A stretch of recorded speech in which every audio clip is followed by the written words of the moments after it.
Luna? Simon, što radiš ovdje? Vidio sam da si otišla. Kako si? Sve u redu? Više manje. Gle, ja...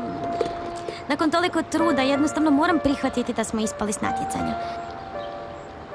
I zato sam došla tu da vidim more.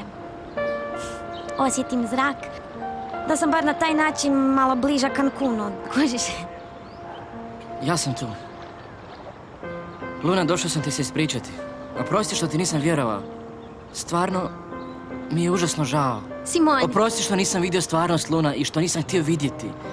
Ali sada mi je sve puno jasnije. Ne moraš mi se ti ispričavati za ništa.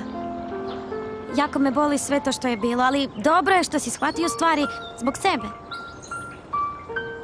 Shvatio sam i neke druge stvari. Koje druge stvari? Što osjećam prema tebi. Sve je kao prvog dana kad sam te vidio, Luna.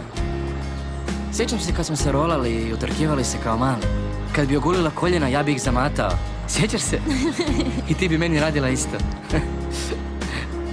Simon, ne mogu vjerovati da se sjećaš svega toga. Luna, ja sam bio s Danielom da bih zaboravio na tebe.